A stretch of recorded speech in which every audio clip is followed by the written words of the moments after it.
오늘 저희들이 사무엘하 11장을 읽었습니다. 여러분, 사무엘하 11장을 읽으면 참 하나님의 마음에 합한 자였던 다윗의 그런 일상의 삶에 어그러진 모습이 우리를 놀라게 합니다. 그리고 또 하나는 이 신앙이 밑바닥까지 떨어지는 다윗의 모습을 말씀 가운데 우리가 보게 되는데, 신앙의 그러한 그 깊이와 삶의 풍요와는 전혀 상관이 없다라는 것을 알게 됩니다. 사적으로 보면은 고난도 없고 고통도 없고, 지금 다윗의 명성이 온 지방의 나라들, 주변의 나라들에게 알려져 있고, 그 땅은 승리를 위해서 풍요가 있고, 또 다윗의 권세가 엄청나게 지금 높아져 있는 상태인데, 그의 신앙의 수준은 거의 밑바닥에 떨어져 있음을 보게 됩니다. 세상 사람보다 더 악한 그러한 악을 저지르고 있는 모습이 적나라하게 11장에 기록이 되어 있기 때문에 그렇습니다. 어떻게 다윗이 자신의 충직한 부하인 그러한 우리아를 죽일 수 있는가?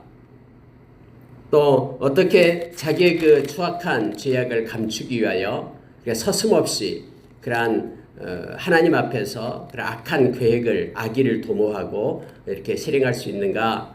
이런 것들을 생각해 보면은 참 어리석고 연약한 것이 인간이다라는 것을 또 말씀을 통해서 깨닫게 됩니다. 악한 자는 끊임없이 베드로 사도가 말했듯이 우리의 주변을 맴돌면서 우리를 미혹하고 무너뜨리려고 지금도 울부짖고 있다라고, 사자처럼 울부짖고 있다라고 성경은 베드로전서 5장에서 우리에게 말해주고 있죠. 그래서 바울 사도는 고린도전서 10장에서 그렇게 말하잖아요. 선줄로 생각하거든 조심하라라고 했습니다. 넘어질까 조심하라. 사람이 교만하기 시작하면은 반드시 하나님 앞에서 꺾임을 바탕하고 그리고 죄 가운데 머무르게 된다라는 것을 알게 됩니다. 그래서 우리는 늘 깨어서 겸손하게 하나님 앞에 우리가 서야 됨을 말씀은 또한 우리를 가르치고 있습니다. 몇 가지 말씀을 묵상하고 기도하는 시간을 갖겠습니다. 여러분, 11장 1절에 보면은 그 해가 돌아와 왕들이 출전할 때가 되매 이렇게 되어 있습니다. 왕들이 출전할 때가 됐다라는 것이 잘 이해가 되지 않습니다. 왜냐하면은 무슨 시합에 나가는 것도 아니고 뭐 4년마다 한 번씩 있는 경기도 아니고 전쟁할 때가 있다는 것인가, 이렇게 우리가 생각할지 모르나, 그때 당시에는 전쟁할 때가 있었습니다.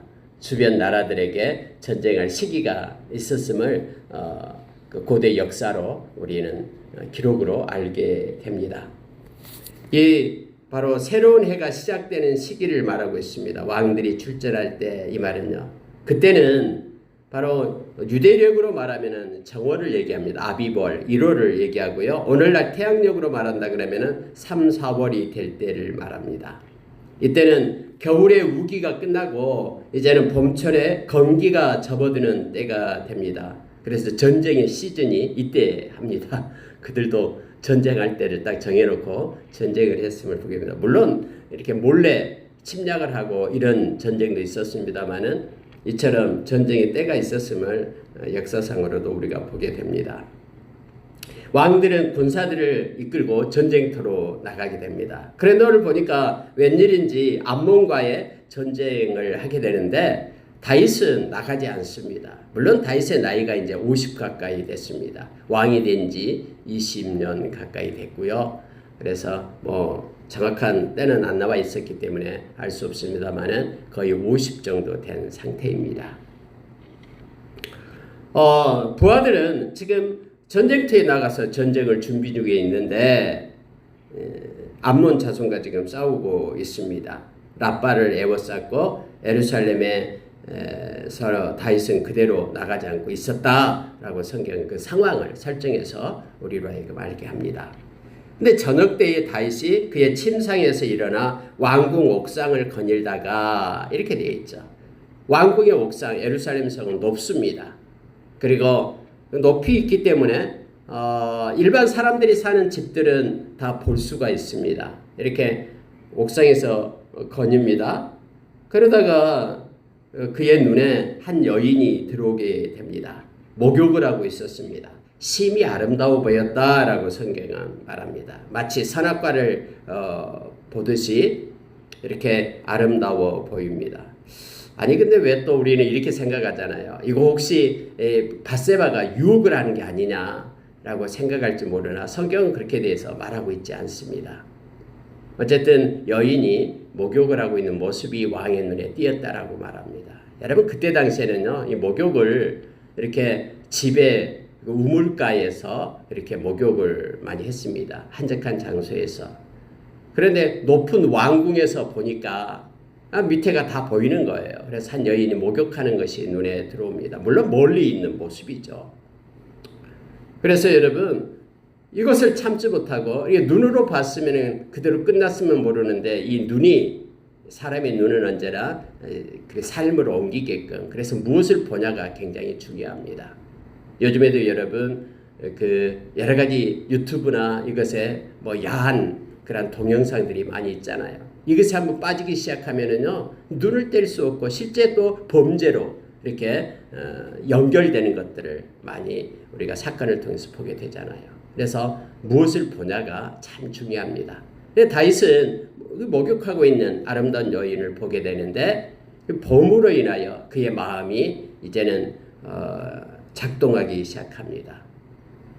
그래서 여러분 정욕이 그를 붙잡게 되는 거죠. 그래서 다윗은 사람을 보냅니다. 왜요? 그는 권세도 왕의 권세가 있기 때문에 사람을 보내가지고 그 여인에 대해서 알아보게 합니다. 그랬더니 그 여인은 엘리압의 딸이요 햇사람 우리아의 아내 밧세바가 아니니까 이 소식을 듣게 돼요. 그 사람은 당신의 충성스러운 종인 우리아의 아내입니다. 아니 처녀도 아니고 유부녀다라는 것을 알게 됩니다. 그것도 자기에게 충성하고 있는 우리아 장군의 아내다라는 것을 알게 되는 거예요. 그럼 이쯤 알게 되었으면 멈춰야 되잖아요. 눈으로 봤을 때 멈췄으면 얼마나 좋겠습니까? 근데 그 선을 넘어가지고 이제 데려와서 데리고 가서 그 사람이 누군지 알아보라 라고 은밀하게 밀사를 보내가지고 알아봤으면 유부녀다는 것도 알게 되고 그것도 자기가 사랑하는 자기 위해 충성을 바치고 있는 우리아 장군의 아내다라는 것도 알았으면 거기서 포기를 해야죠. 그런데 다윗은 더 선을 넘습니다. 다시 전령을 보냅니다. 그래서 전령을 보내가지고 자기에게로 데려오게끔 합니다. 그리고 그 여자를 범하게 되죠. 더불어 동침했다라고 말합니다. 그러고 나서 다음날 그 여자를 집으로 돌려보냅니다. 그런데 여인으로부터 며칠이 지나서 소식이 옵니다. 여인이 임신함에 이렇게 되어 있습니다. 죄의 결과물이 생겼다라는 것이죠. 그래가지고 은밀하게 자기의 정욕을 그렇게 나타내려 했던 사람들 알지 못하게끔 하려 했던 다윗이 그런 다윗이 범한 그런 간음죄가 이제는 이 여인이 임신함으로 인하여 알게 된다라는 것을 알게 됩니다. 그래서 여러분 다윗에게 내가 임신하였나이다 라는 것을 듣게 됩니다. 그러면은 자기가 지은 죄니까는 이게 자기가 스스로 하나님 앞에 고백하면서 하나님 제가 죄인입니다 라고 하면서 이것을 해결해야 되잖아요. 근데 그걸 또 숨겨요. 이 죄의 속성은 언제나 숨기려고 합니다. 언제나 사람들이 보면 부끄럽거든요. 그래서 왕이 돼가지고 이러한 또 하나님을 잘 섬긴다라고 언약궤까지 자기 성으로 가지고 오고 하나님 앞에 춤을 추면서 하나님께 찬양했던 그 다윗이 이렇게 표면적으로 알지 못하는 은밀한 죄의 간음죄를 지었다는 소식이 세상에 알려질까봐 너무나 두려워서 또 스스로 계획을 짭니다. 악한 계획을 짜는 것이죠. 마치 자기가 죄를 지었음에도 불구하고 그 임신한 것이 자기로 인하여 임신한 것이 아닌 것처럼 하기 위하여 지금 적진에 나가서 싸움을 하고 있는 우리아를 불러보내는 거예요. 불러서 드리는 거예요. 그러면서 마치 그 아이의 아버지가 우리아 장군인 것처럼 하기 위하여 우리아에게 불러서 말합니다. 아니 아무 영문도 모르고 있던 우리아가 이제 오잖아요. 그래가지고 다윗 앞에 오니까 다윗이 말합니다. 오늘날은 너희 집에 내려가서 발을 씻으라. 내 집으로 내려가서 발을 씻으라. 여러분 발을 씻는다라는 건 뭐냐면 쉰다라는 뜻이죠. 편하게 쉰다라는 뜻이에요. 지금까지 전쟁에 터에서 고생했으니까 너는 집에 가서 쉬어라 라고 얘기합니다. 그래서 집에 들어갈 줄 알았던데 이 우리아는 집에 안 들어가요. 다음날 보니까 성경이 그렇게 말하죠. 8절 한번 보십시오. 그가 또 우리아에게 이르되 내 집으로 내려가서 발을 씻으라 하니 우리아가 왕궁에서 나가매 왕의 음식물이 뒤따라가니라. 그래서 막 맛있는 것 해가지고 뒤따라서 술도 보내고 막 이렇게 하잖아요. 근데 우리아가 가까이잖아요. 왕궁에서 자기 집을 보였잖아요. 이 다윗이 바세바가 목욕하고 있는 것을 봤으니까. 그러면은 우리아의 집은 가까워요. 저기 먼 집이 아니에요. 조금만 내려가면은 자기 집이에요. 왜? 눈으로 볼 수 있는 집이었으니까요. 금방 갈 수도 있잖아요. 근데 여러분 우리아가 얼마나 충성스러운가 한번 보십시오. 그러나 우리아는 집으로 내려가지 아니하고 왕궁 문에서 그의 주의 모든 부하들과 더불어 잔지라. 왕이 불렀습니다.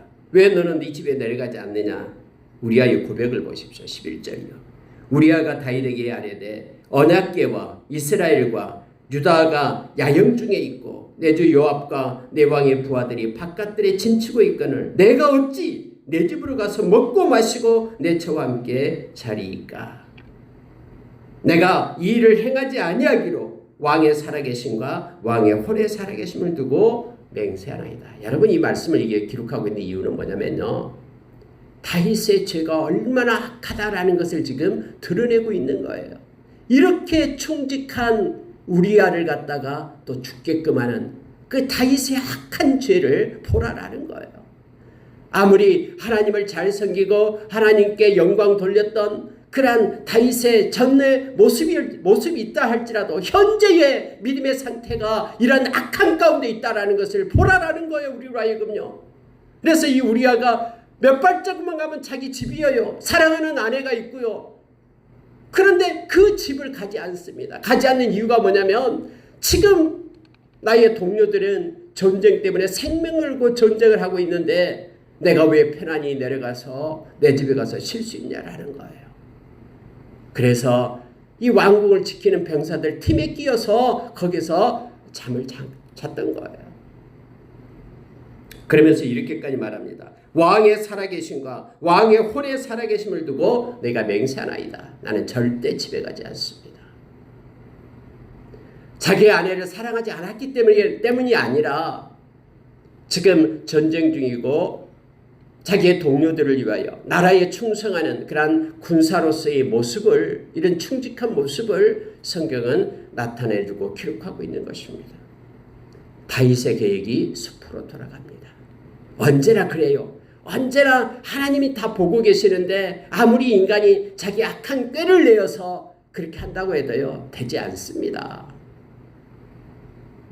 마치 요즘 같으면 DNA 검사하면 금방 나오잖아요. 친자 확인하면 금방 나오고요. 그런데 그때 당시 이런 게 없으니까 우리아를 불러가지고 마치 우리아의 자식인 것처럼 그렇게 위장하려고 했잖아요. 자기의 정욕을 불태운 대가로요. 근데 안 됩니다. 하나님께서 막고 드러내려고 하면 안 돼요. 악을 낳게 됩니다.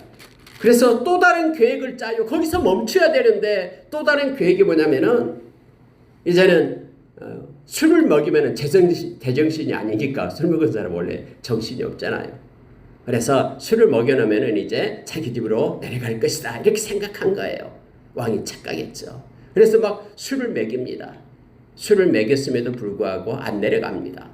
다음 날도 역시 왕국을 떠나지 않고 그곳에 있는 병사들과 함께 잠을 자게 됩니다. 그러면 여기서 또 하나님께서 막고 있다는 것을 알아야 될 거 아니에요. 그런 하나님의 기회는 계속 줬지만은 그는 죄가 죄를 낳고 계속해서 악한 생각으로 또 말을 합니다. 이제 편지를 써요. 요압 장군한테 편지를 써가지고 살인 교사죄를 저지르게 됩니다. 우리아를 앞세워서 슬그머니 다른 사람들은 빠져서 우리아가 적군에 의해서 죽게끔 해라라는 거예요. 이 너무너무나 악한 이 고범죄를 짓게 되고 있는 것을 보게 되잖아요. 얼마나 악합니까? 악한 의도로 이렇게 죄를 만들어서 행하는 다윗의 모습, 초라한 다윗의 모습을 보고 있는 거예요. 여러분 14절을 보세요. 아침이 되매 다윗이 편지를 써서 우리아의 손에 들려 요압에게 보내니 이 편지에 써서 이르기를 너희가 우리아를 맹렬한 싸움에 앞세워두고 너희는 뒤로 물러가서 그로 맞아 죽게 하라. 어떻게 여러분 자기에게 충성하고 있는 그러한 자기 부하 신하를 갖다 이렇게 할 수가 있습니까? 근데요 죄는 이렇게 한다니까요. 죄가 얼마나 무자비하냐면요 이렇게 악한 죄는요 자기에게 충성스러운 그거 사람 그런 거 없어요. 죄가 죄를 낳고 자기의 그 추하고 냄새나는 것을 가리기 위해서 또 죄를 짓고 또 죄를 짓고 거짓이 거짓을 낳고 계속해서 이 고리가 그렇게 끌고 가는 거예요. 악한 자의 그러한 모습이에요. 악한 자는 언제나 조그만 죄를 지면 그 죄를 가지고 또 죄를 낳고 죄를 낳고 죄를 낳고 그래서 결국 사망에 이르기까지 하나님의 심판대까지 그렇게 이르게 하잖아요. 욕심이 잉태한 즉 죄를 낳고 이 정욕이 욕심이거든요. 탐심이죠. 죄가 장성한 즉 사망을 낳는다 라고 야고보서 1장은 우리에게 가르쳐줍니다. 아니 어떻게 다윗이 자신의 충직한 부하를 죽게 할 수 있습니까? 다윗의 영성은 정말 밑바닥까지 떨어진 최악의 상태였음을 보게 됩니다. 다윗의 신앙 양심은 꺼리낌 없이 수단과 방법을 동원해서 자신의 가증한 범죄를 감추는 데에만 급급했음을 성경 우리에게 고발해주고 있잖아요. 여러분 다윗의 부하인 요압은 이러한 사실을 알게 됩니다. 편지를 받고 알게 돼요. 왕이 지금 우리아를 지금 죽이려고 하는구나 알게 돼요. 요압도 나쁜 사람이잖아요. 악한 자잖아요. 악한 자가 악한 계획을 갖게 되면요 그대로 시행을 합니다. 여러분 우리아를 한번 보십시오. 다윗이 지금 요압에게 장군에게 편지를 썼다고 하니까 그 편지를 누가 가지고 가요? 우리아가 가지고 가죠. 행여나 전쟁 들어갈 때 편지 잃어버릴까봐 가슴에 딱 꼭 품고 잃어버리지 않으려고 갔을 거 아니에요. 만약에요 간사한 부하였다면은 혹시 무슨 내용인가 한번 뜯어보자 해서 도중에 가서 뜯어봤을 거예요. 근데 우리아는 뜯어보지 않죠. 왜요? 그는 충직한 부하였기 때문에. 왕의 편지를 함부로 어떻게 뜯어볼 수 있습니까?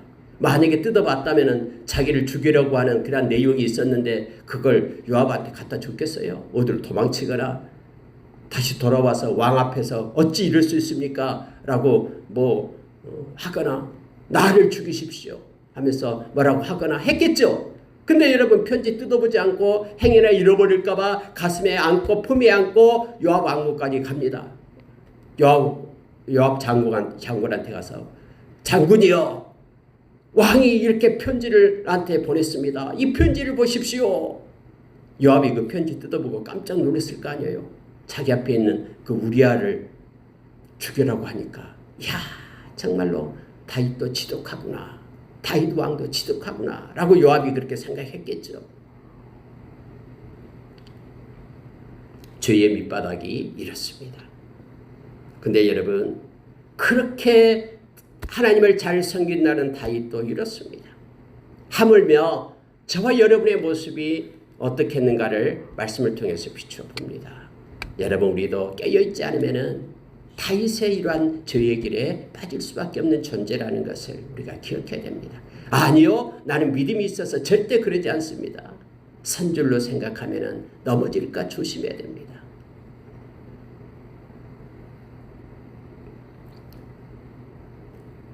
여러분 그러면 이제 우리아가 죽었습니다.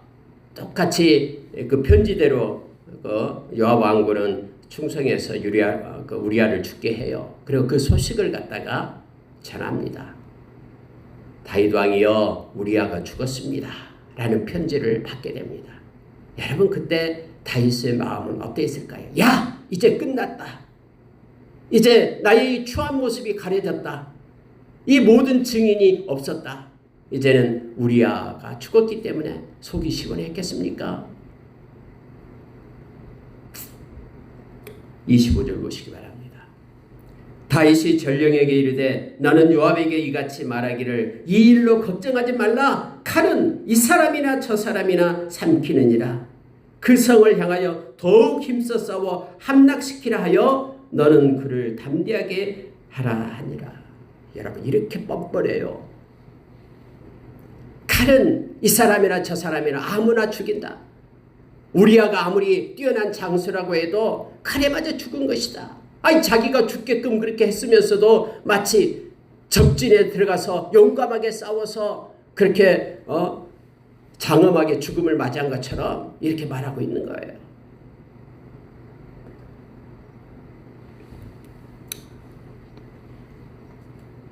악하고 악합니다. 자, 여러분 26절 27절 보고 마치겠습니다. 우리아의 아내는 그 남편 우리아가 죽었음을 듣고 그 남편을 위하여 소리내어 우니라. 그 장례를 마침에 다윗이 사람을 보내 그를 왕궁으로 데려오니 그가 그의 아내가 되어 그에게 아들을 낳으니라. 다윗이 행한 이 일이 여호와 보시기에 악하였더라 라고 성경은 기록하고 있습니다. 다윗은 감쪽같이 숨긴 이 자기의 그 추함이 이제는 끝났다라고 생각했을 것입니다. 그런데 하나님은 다 보고 있었음을 성경은 가르쳐줘요. 하나님 보시기에 여호와 보시기에 악하였다. 다 보고 있었다라는 거예요. 하나님께서는. 근데 여러분 성경은 밧세바라고 하지 않고 계속해서 우리아의 아내라고 말합니다. 우리아의 아내. 아니 밧세바라는 이름도 있는데 왜 우리아의 아내라고 그렇게 말합니까? 여러분 마태복음에도 1장에 보면은 우리아의 아내라고 표현하고 있어요. 우리아의 아내. 왜요? 성경은 지금 고발하고 있는 거예요. 밧세바는 다윗의 아내가 아니라 우리아의 아내였다라는 것을 성경은 기록하고 있는 거예요. 이 말씀을 읽는 저와 여러분으로 하여금 깨닫게 하기 위하여요. 악이 얼마나 악한 것이 무서우면은 이렇게 죄의 밑바닥까지 떨어지는 영성이 바닥이 나는 그러한 다윗의 모습을 우리로 깨닫게 하기 위하여 성경은 계속해서 이렇게 말하고 있음을 보게 됩니다. 밧세바는 우리아의 아내된 몸으로 다윗과 동침했음을 나타냄으로써 밧세바와 그러한 다윗의 간통죄를 지금 성경은 고발하고 있습니다. 억울하게 죽은 우리아에 대해서 하나의 그 우리아에 대한 마음을 표하기 위하여 우리아의 아내 이렇게 이 저자는 그렇게 밧세바 대신에 이름을 써서 나타내고 있음을 성경은 가르쳐주고 있습니다. 말씀을 마치겠습니다. 여러분 이때부터 이제 다윗이 20년째 약 될 때 50살 될 때에 이런 악한 죄를 저지르고요. 이때부터 여러분 다윗의 가문은 피비린내 나고 가장 추하고 악한 죄악들이 대추 그런 연글듯이 주렁주렁 맺혀지기 시작합니다. 이스라엘에 이제는 가뭄의 때가 3년이나 오게 되고요. 강간이 일어나고요. 자식이 다윗을 죽이겠다고 쫓아오고요. 이러한 순간들이 다윗에게 주어지게 됨을 보게 됩니다. 지금부터 이제 다윗의 쇠퇴기가 이제는 기록이 되고 있음을 보게 됩니다. 그리고 이때 다윗은 하나님 앞에 어떻게 했는가를 또 우리는 말씀은 우리에게 가르쳐 줍니다. 다윗이 돌아옵니다. 하나님을 향하여 다윗 자기의 죄를 고백하면서 눈물로 하나님 앞에 회개하는 장면이 나옵니다. 그게 시편 51편입니다. 말씀을 마치겠습니다. 인간은 연약합니다. 누구나 다 죄 가운데 빠질 수 있습니다. 그래서 우리는 깨어서 말씀의 거울 앞에 우리가 서야 됩니다. 성경에 보면은 우리가 디모데전서 4장 5절에서 하나님의 백성은 말씀과 기도로 거룩하여집니다. 우리가 기도하지 않고 하나님 앞에 말씀의 거울 앞에 서지 않으면 이 거룩을 상실합니다. 거룩은 하나님께 속한 것이 거룩이잖아요. 거룩을 상실하게 되면 우리는 정욕을 따라 살게 되고 죄 가운데 빠질 수밖에 없는 존재임을 우리가 깨닫기를 원합니다. 우리가 능력이 있어서 죄를 이기는 것이 아닙니다. 우리와 함께 하시는 우리 안에 계신 성령님 거룩한 영이 우리를 진리 가운데로 인도하시기 때문에 우리는 죄로부터 이길 수가 있는 자가 되었음을 성경은 가르쳐주고 있죠. 오늘 하루도 말씀이 이끄는 삶, 또 깨어서 근신하는 삶을 사는 저와 여러분 되기를 원합니다. 이렇게 기도하겠습니다.